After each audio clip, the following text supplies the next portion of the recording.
My daughter was waving at me with a big smile on her face when the train was leaving. It's been about 2 months since she has last seen my husband. She must be really looking forward to visiting him. I sent a message to my husband just as my daughter got on the train, and then I guess about 4 hours after I got home, my daughter called me. I had told her to call me when she arrived. I assumed it was that report. "Hello, Sarah. Did you make it to San Francisco and meet up with your father?" When I asked her that, she said something I didn't expect in an unhappy voice. "Mom, come and pick me up, please." "What? Is something wrong?" "I didn't get to meet Dad." "What do you mean?" "I don't know, but I haven't heard from him. And when I went to his house, some strange woman turned me away." "What?" "My name is Liddy. I have a family of 3 with my husband Robert and our 11-year-old daughter Sarah. I conceived my husband's child while I was still in college, so I'm 32 years old now. After the baby was born, I managed to finish college with the support of my parents. Since then, I have been a housewife. Because of the unexpected pregnancy and premature marriage, there was confusion and concern from those around us, and we had a hard time. My husband told me that he had always planned to marry me and that it was just a matter of time before we got married. After graduating from college, my husband got a job at a well-known company. It was a good starting salary, and we could live in company housing, so we didn't have to struggle financially and lived happily together. We didn't have a honeymoon phase as a married couple, but our daughter was so pretty that we didn't care about it. My husband adored our daughter and always took care of her on weekends. Thanks to him, I was able to relax and go out with my friends. I didn't have to put up with getting dressed up or anything like that. I had no complaints about this life. The days passed by in the blink of an eye, and my daughter went on to elementary school. By that time, my husband had been working for the same company for about 7 years and had been promoted. He had more responsibility and came home later and later. But on weekends, we went on family road trips and made many memories. We spent many happy days like this. I thought that these happy times would continue for a long time. But one day, while I was leading such a life, the company decided on my husband's transfer. No matter how much we say he has a family, our daughter is already 11 years old. Until now, he had refused to move on his own due to a transfer because my daughter was still very young. The duck could no longer be a reason. Moreover, it seems to be a very important job for him this time. I was told that his career depended on it.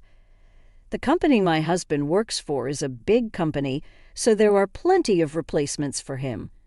In order for my husband to be promoted further in the future, this relocation is unavoidable.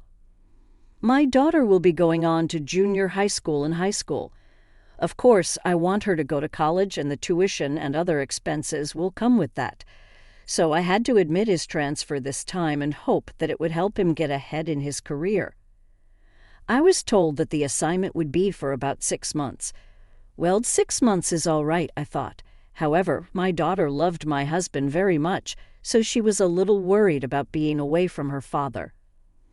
My husband told her he would call her every day and reassured her that he would try not to make her feel lonely and that she could meet up with him on the weekends and go out with him. This is a husband who cares about his family. Even if he moves out on his own, he will make time for her daughter. She said, "Okay, I'll be sad that I won't be able to see Daddy as much as I'd like, but I'll put up with it." My daughter and I saw him off with smiles on our faces. After about 3 days, my husband called me on video phone and spent a lot of time talking with my daughter. He called before my daughter even missed him. I loved and wondered which one of them was the child, but it's so heartwarming to see my husband and daughter talking on the phone. I really felt that my husband and my daughter are getting along well with each other. On the first weekend, he was too busy to go out, but the next week, my husband made time and came home on a Friday. I'm so grateful to my husband for making time for our family in the middle of his hard work. My daughter was very happy to have dinner with her father for the first time in a long time. However, about 2 months after my husband's new life started, his behavior began to change. He used to call his daughter once every 3 days for a video phone call, but the frequency of this call became less and less, and he stopped calling altogether. Of course, I knew that he's busy with his work, living alone and having to do all the house chores. I'm sure that once he gets used to the new workplace, he'll have more chances to go out for drinks with his colleagues too. I shouldn't put too much pressure on him by urging him to get in touch with us. With this in mind, I didn't force him to contact me. However, my husband rarely contacted me anymore, and eventually he came back here less and less often. I explained to my daughter that her father was busy with work, but I could see that she was grieving, even if she didn't say it out loud. This was not a good situation. And although I knew he was busy with work, I asked my husband a favor of calling her, even if it's just for 5 minutes. Our daughter always seems to be somewhat lonely at home.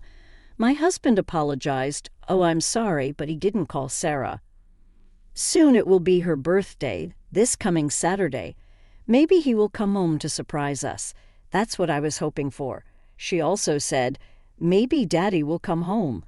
But on the day of her birthday, my husband didn't come home, and he didn't even call her to wish her happy birthday. This time, my daughter was very disappointed. I was so mad that I called my husband several times and left messages. Lately, when I called him, he doesn't pick up, by the way, and he never returns my calls. So I called him several times this time. After about the 5th call, my husband finally picked up the phone. "What's wrong? You've been calling me a lot, haven't you?" "What are you doing?" "What?" "It was Sarah's birthday today. It's Saturday, and you don't come home. You didn't even call to wish her a happy birthday." "Oh, I'm sorry. I'm really sorry about that." "Tell her I'm really sorry and that I wish her a happy birthday." No matter what I said, he just apologized. I gave up and hung up the phone. As I hung up the phone, my anger flared up again. "Please think about your daughter and take better care of her. You may be busy, but I still think you are too disrespectful." I sent him a message saying that, but all I got from my husband was, "I understand. I'm sorry." After that, there was no improvement. Then another month passed, and my daughter went on summer vacation. A little while ago, she told me that if her father couldn't come, she would go and meet him. She has been saying this every day since the summer vacation started. I decided to take this opportunity and let her go to my husband's house alone. She wanted to experience something new, and she was very enthusiastic about it. We live in Los Angeles, and my husband currently lives in San Francisco. She can get there by just getting on the train. I will drive her to the station. I caught my husband to pick her up at the other station. My husband agreed to the plan. Now my daughter can finally see her father for the first time in a long time. On Saturday, I saw her off and went home. She waved at me with a big smile on her face as the train was leaving. It's been 2 months since she saw her father the last time, so she must be really looking forward to it. I sent a message to my husband just as my daughter got on the train, and then about 4 hours after I got home, I got a call from my daughter. It was about noon, and my daughter got on the train early in the morning.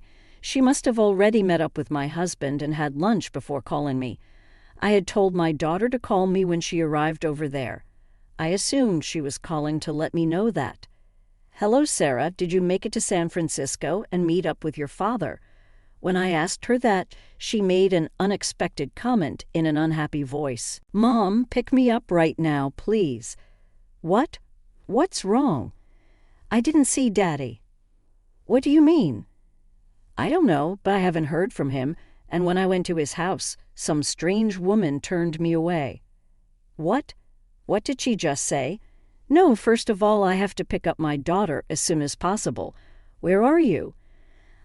"I'm back at San Francisco Station, then going into a fast food restaurant somewhere and kill some time."